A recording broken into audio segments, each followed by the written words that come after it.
Hello, I'm Simon Whistler, you're watching the Today I Found Out YouTube channel, and in the video today we're looking at why there aren't many female commercial pilots.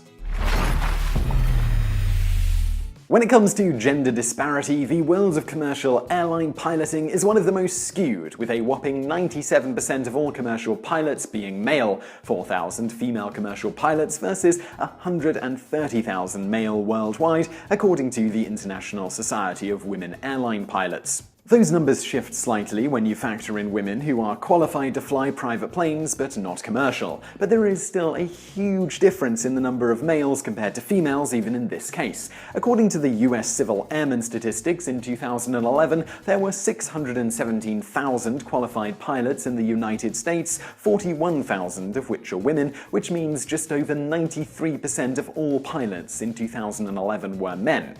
So what gives here? Do women just not like flying? Are the airline industry and the training schools just sexist? On the latter issue, at one point, like in so many industries, yes. Helen Ritchie was the first female pilot to fly a commercial airliner on a regularly scheduled mail route on the 31st of December 1934. She quit after only 10 months due to how poorly she was treated by the male staff. Among other things, Ritchie was barred from becoming a member of the pilots' union and was forbidden from flying in anything other than fair weather. It should be noted here that these restrictions were being placed on a woman who once crawled into the wing of a plane she was flying to repair a tear. She also spent years flying stunt planes. Another thing that historically was holding early female pilots back was the fact that to become a commercial pilot, one needed to be subjected to various strength and height requirements. Since women are generally shorter than men and there is often a disparity in physical strength, many women were barred from even applying to become a pilot.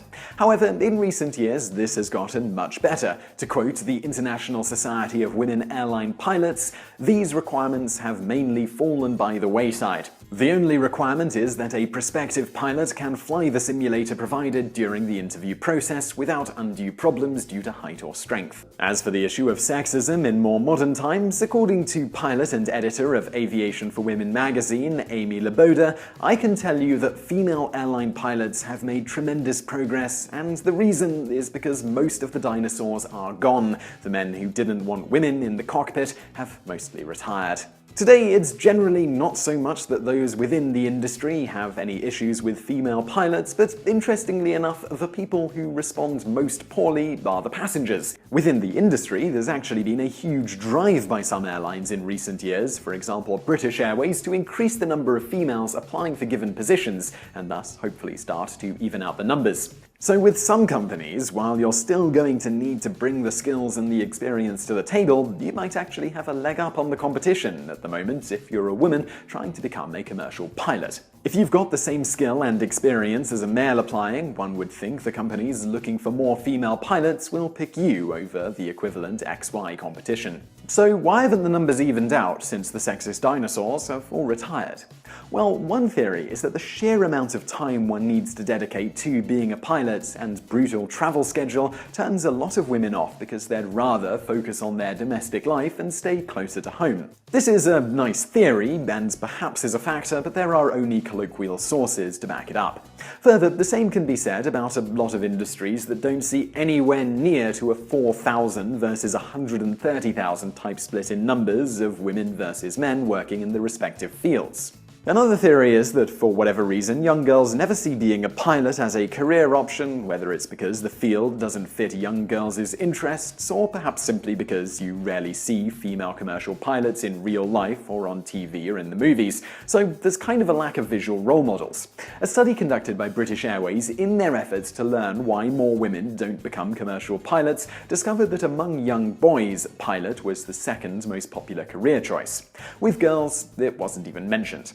So whatever the underlying reason, most young girls just don't find becoming a commercial pilot appealing. This also perhaps explains why the numbers are so skewed even in the private pilot license arena, still with a 93%, 7% male versus female split. All of that said, it's generally thought that the biggest factor stopping women from becoming commercial pilots is the fact that a lot of pilots come from a military background, an option that wasn't even open to women in many countries, and some still not, until relatively recently. In the US, for instance, until 1993, women weren't allowed to fly combat aircraft. So if a woman wanted to become a commercial pilot before such restrictions were lifted, they'd have to foot the $100,000-ish bill to acquire all the necessary training and experience. And keep in mind, commercial pilots just starting out don't get paid much. According to FAPA, Future and Active Pilot Advisors, first officers can start out as low as $20,000 per year. Needless to say, investing those same dollars and hours into other careers can often be much more lucrative, particularly up front. As commercial pilot Jill Schillmoeller said, "You have to love flying because you start off getting paid horribly and you are gone a lot." To get around the training cost, one essentially has to join the military, where once again we find a huge disparity in the desire to do so in men versus women. So not only do we have an issue of young girls not dreaming of becoming pilots, but we also have significantly less women joining the military and becoming pilots there, and maybe making commercial pilot a future option for themselves, even if they didn't think of it as an option as a child. While most men also don't see the military as an option they want to pursue, the small number that do and then become pilots still eclipses the number of women doing it. Combined with the cost of getting the training all yourself without the military footing the bill, this results in a relatively huge pool of men applying for commercial pilot positions compared to women. So when it all shakes out, even without any sexism in the industry itself, the result is that, at least for now, it will be a rare flight you take where one of the people flying the plane is a woman. So I really hope you found that video interesting. If you did, please do give us a like below and don't forget to subscribe. Also, over there on the right are a couple of other videos you'll probably enjoy if you enjoyed this one, and thanks for watching.